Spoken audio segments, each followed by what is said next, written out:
Assalamualaikum warahmatullahi wabarakatuh. Waalaikumsalam warahmatullahi wabarakatuh. Gimana kabar kalian hari ini? Alhamdulillah baik Bapak. Oke, sebelum kita memulai pelajaran pada hari ini, kita lebih bagusnya berdoa. Tolong Imam pimpin doa pada hari ini. Ya Bapak, teman-teman marilah kita berdoa semoga diberi kelancaran dengan membaca basmalah. Bismillahirrahmanirrahim. Oke, terima kasih kepada Imam. Sebelum kita memulai pelajaran, saya absen dulu. Eka Ninda ada? Ayo Amin ada? Imam ada ya? Hadir Pak. Alvan nggak hadir Pak. Oh iya. Alvan Mana sakit, dia? Sakit Pak. Sakit ya. Oke. Sebelum kita memulai pelajaran pada hari ini, kita sedikit mereview tentang pelajaran pada hari ini. Sebelumnya sudah saya kasih tugas kan kemarin untuk membaca. Iya Pak. Ya. Di sini kita akan belajar tentang temanya sucikanlah lahir dan batinmu, gapailah cinta kepada Tuhanmu. Nah, itu tema kita pada hari ini. Oke. Secara spesifik kita akan belajar bagaimana tentang tata cara toharo dan apa saja itu toharo. Nah, di sini saya akan menjelaskan apa sih pengertian toharo. Toharo itu berasal dari kata bahasa Arab yang artinya apa Imam? Yang artinya apa? Suci kalau nggak salah Pak. Iya, betul sekali. Toharo itu artinya suci atau bersih. Sedangkan menurut istilah ialah suatu kegiatan yang bersuci dari najis dan hadas sehingga seorang diperbolehkan untuk beribadah kepada Allah. Jadi toharo itu secara bahasa itu adalah dari bahasa Arab yang artinya bersih dan suci. Sedangkan menurut istilah atau pengertian secara harfiah, bersuci dari najis, hadas sehingga kita diperbolehkan untuk beribadah kepada Allah. Di sini ada dalil-dalil yang menganjurkan supaya kita untuk bersuci. Tolong bacakan tolong bacakan Eka Nindisa Fitri ayat yang berkaitan tentang bersuci. Wasia bakal nggak kelihatan Pak. Oh, nggak kelihatan ya. Oke, saya akan bacakan dari sini. Wasia baka fatharin warajatin fasjur, dan artinya dan pakaianmu bersihkanlah dan tinggalkanlah perbuatan dosa. Quran surat Al-Mudathir ayat 4 sampai ayat 5. Nah, ini adalah kenapa pentingnya kita untuk bersuci. Sedangkan menurut Nabi hadis yang diriwayatkan oleh Imam Muslim dan Abu Sa'id Al-Khudri, tahara satrul iman, kebersihan itu sebagian dari iman. Jadi ketika itu kita harus bersih. Selanjutnya kita akan belajar tentang pengertian najis dan hadas. Najis berasal dari bahasa Arab yang artinya kotoran, dan menurut istilah adalah suatu benda yang kotor yang mencegah sahnya mengerjakan suatu ibadah yang dituntut harus dalam keadaan suci. Jadi najis itu artinya kotoran secara bahasa, dan menurut istilah adalah benda yang mencegah sahnya kita mengerjakan sholat. Nah, macam-macam hadis itu ada 3. Yang pertama najis mukhalafah. Najis mukhalafah ini adalah najis yang ringan. Contohnya apa? Seperti air seni bayi laki-laki yang belum berumur 2 tahun, belum makan apapun kecuali air suci. Cara membersihkan najis mukhalafah itu sangat mudah, yaitu dengan apa? Hanya dengan membersihkan air dan mengusapkan air suci kepada permukaan yang terkena najis. Yang kedua adalah najis mutawasito. Najis mutawasito adalah najis pertengahan, Ya, termasuk najis ini adalah yang pertama, bangkai binatang darat yang berdarah sewaktu hidupnya. Darah, nanah, muntah, kotoran manusia dan binatang, dan khamar atau minuman yang memabukkan. Nah, najis ini pun najis mutawasito pun terbagi dua klasifikasinya. Najis hukmiyah dan najis ainiyah. Najis hukmiyah adalah najis yang diyakini adanya dan tidak nyata wujudnya. Bau dan rasanya seperti air kencing yang sudah kering yang terdapat pada pakaian lainnya. Cara mencukupnya sama. Cara mencucikan najis yang sifatnya hukmiyah sama seperti najis yang pertama tadi, najis mukhalafah. Najis sama cara membersihkannya, ya. Nah, terus kalau hanya dipercikan air. Nah, yang ketiga terus yang selanjutnya najis ainiyah ini adalah najis yang tampaknya wujud dan bisa diketahui maupun rasa. Tadi yang hukmiyah itu hanya baunya saja. Terus kalau yang ainiyah ini dia berbentuk bau dan kelihatan zatnya. Seperti apa contohnya? Seperti kotoran atau selainnya. Cara mencucikannya adalah menghilangkan najisnya dengan cara membuang dan menggosoknya sampai bersih. Terakhir adalah najis mukhalafah. Najis ini adalah najis yang berat. Cara mencucikannya itu ada beberapa tahap. Yang pertama, membasuh air sebanyak 7 kali dan salah satunya menggunakan tanah. Kalau menurut ini. Nah, kalau menurut Imam Muslim, yang hadis yang diriwayatkan oleh Imam Muslim, itu kita baca artinya sucinya tempat dan peralatan salat seorang karena apabila dijilat anjing hendaklah dicuci 7 kali. Permulanya dari 7 kali itu harus dengan tanah atau debu. Jadi sebanyak 7 kali itu harus salah satunya harus dibasuh dengan tanah dan debu. Nah, selanjutnya kita belajar macam-macam hadas dan cara bersucinya. Hadas yang pertama adalah hadas kecil, yaitu keadaan seorang yang tidak suci, maka caranya dengan berwudu. Yang kedua hadas besar, yaitu keadaan seorang tidak suci dan supaya ia menjadi suci, maka ia harus mandi wajib, ya. Kalian bisa belajar lagi tentang apa saja yang menyebabkan hadas kecil dan apa saja yang menyebabkan hadas besar. Nah, alat-alat untuk bersuci itu diklasifikasikan ada air, ya. Air pun diklasifikasikan tidak semuanya air itu bisa kita gunakan. Yang pertama itu adalah air mutlak atau mutakhir. Artinya air yang suci yang dapat mampu mensucikan air. Nah, ada air makruh. Nah, air ini yaitu air yang dipanaskan pada terik matahari dalam logam yang dibuat dari besi. Nah, ini hukumnya makruh air seperti ini. Ada suci tapi tidak mensucikan, yaitu air yang kotor, misalkan air-air yang sudah berwarna, sudah cium bau rasanya, itu tidak bisa digunakan untuk bersuci. Lanjutnya air mustakmal yang digunakan tidak berubah sifatnya, dia suci tapi tidak bisa mensucikan. Nah, air mustakmal ini contohnya adalah ketika kalian mandi terus air itu balik lagi ke bak mandikan kalian, itu adalah contoh air mustakmal. Air mutak najis yaitu yang tadinya suci kurang 2 bulan tetapi najis dan tidak berubah salah satu sifatnya, bau rasanya, tetapi najis. Air ini najis. Nah, selanjutnya kita belajar bersuci dan dari kotoran yang biasa kita sebut dengan istinja. Istinja menurut bahasa artinya terlepas atau selamat.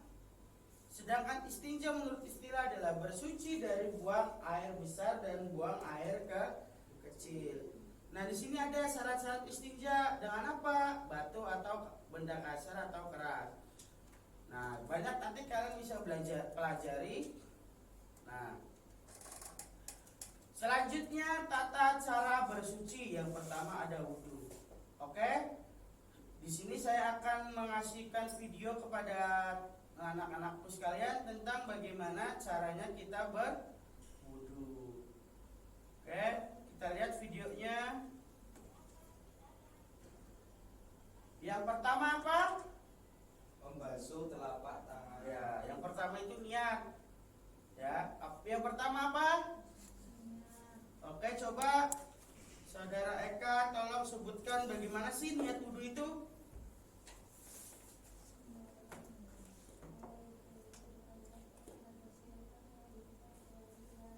Ya, bagus. Itu adalah niat untuk wudhu. Jadi yang pertama itu adalah niat.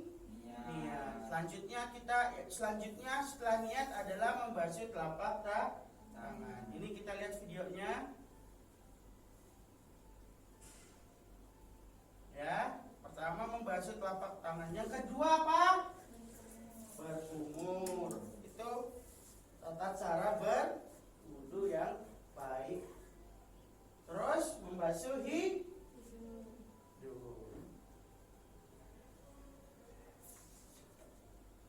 Selanjutnya setelah membasuh hidung, membasuh muka. Batasan muka sampai mana, Imam?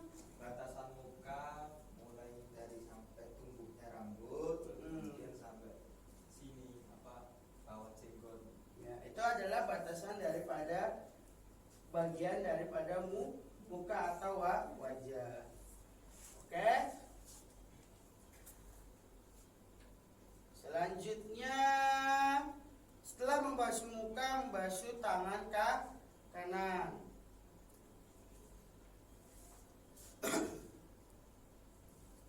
Nah, selanjutnya membasuh tangan kiri. Batasan tangan sampai mana? Dari ujung telapak sampai sikut. Itu adalah batasan tangan yang harus kita basuh dalam berwudu. Paham ya? Oke. Selanjutnya setelah membasuh tangan, membasuh kepala. Nah, untuk membasuh kepala saya nanya kepada saudara Ayu, gimana? Batas kepala itu sampai mana?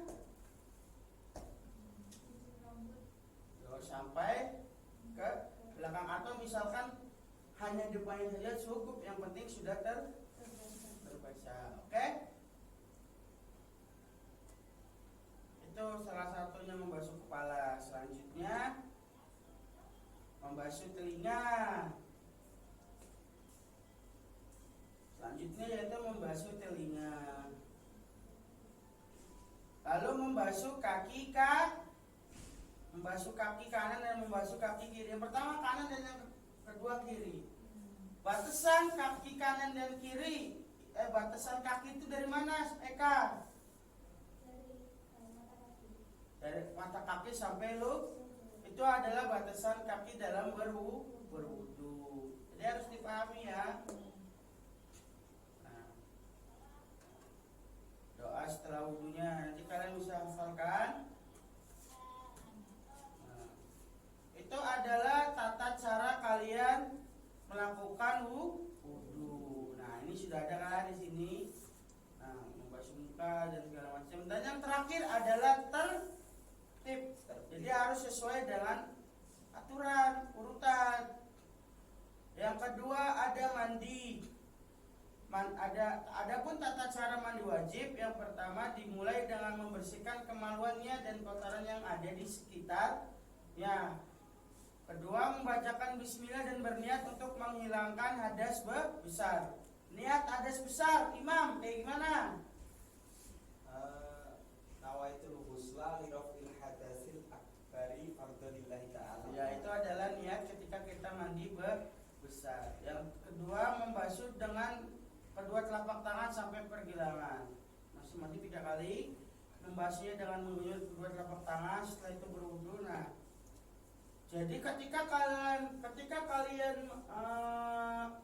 mandi besar, maka seluruh tubuh kalian harus terkena dengan air. Fungsinya untuk apa? Membersihkan daripada hadas besar. Yang ketiga, tayamum. Tayamum yang pertama membaca bismillah dan niat. Niat tayamum, nawaitu tayamumi li istibahati sholati fardholillahi ta'ala. Tayamum ini digunakan atau dipakai ketika tidak ada air. Kalau tidak ada air maka kita menggunakan apa? Menggunakan metode tayamum. Jika benar-benar tidak ada air.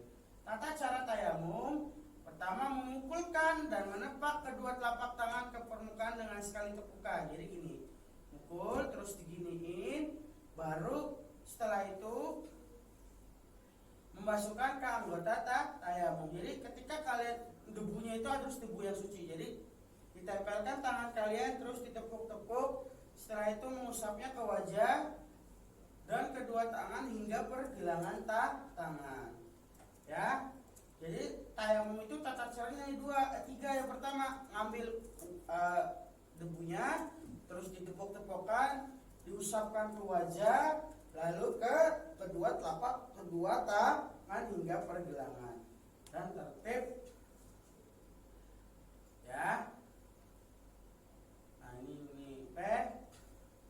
Itu adalah tata cara kita bersuci menggunakan metode tayamum. Tayamum itu digunakan ketika kita benar-benar tidak ada air. Nah, fungsi taharah dalam kehidupan yang pertama adalah menjaga kebersihan lingkungan, baik di rumah kalian maupun di masyarakat. Yang kedua, menjaga lingkungan yang ada di alam kita.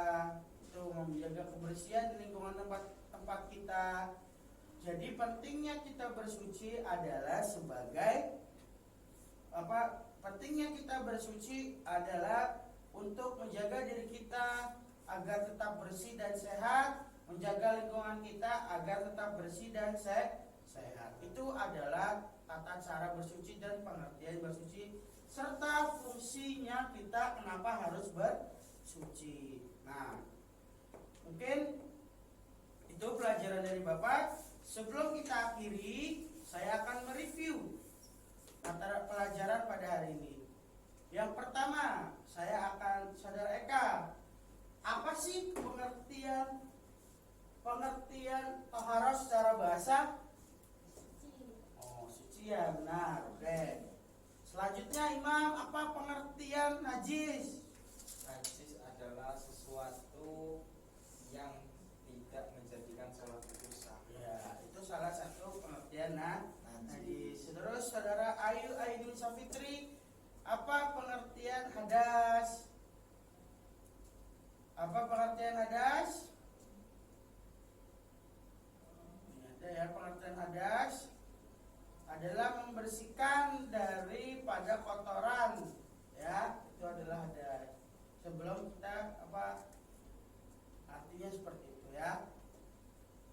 Oke, nanti setelah itu saya akan memberikan tugas, yaitu tolong dicatat tugasnya teman-teman, anak-anak sekalian. Tugasnya kalian nanti di rumah membuat video tentang bagaimana tata cara berwudu, mandi besar. Mandi besar itu maksudnya carikan video tentang mandi besar, terus bagaimana cara tayamum, tolong tata cara tayamum. Jadi nanti kalian tugasnya adalah yang pertama, kalian bikin video tentang kalian berwudu. Yang kedua, carikan video tentang tata cara hadis besar maupun seperti sebuah kartun atau apa, silakan. Dan yang terakhir, tolong nanti kalian bikin video tentang tata cara tayamum. Tugas itu dikumpul nanti minggu depan. Oke? Setelah itu ada pertanyaan? Tidak, Pak. Oke. Cukup ya, cukup sekian. Semoga kalian tetap sehat pada hari ini sesuai dengan tema pada hari ini. Sucikan lahirmu dan gapailah cinta kepada Tuhanmu. Mungkin cukup sekian. Semoga sehat selalu anak-anakku. Saya cukupkan. Wabillahi taufik wal hidayah. Wassalamualaikum warahmatullahi wabarakatuh. Waalaikumsalam.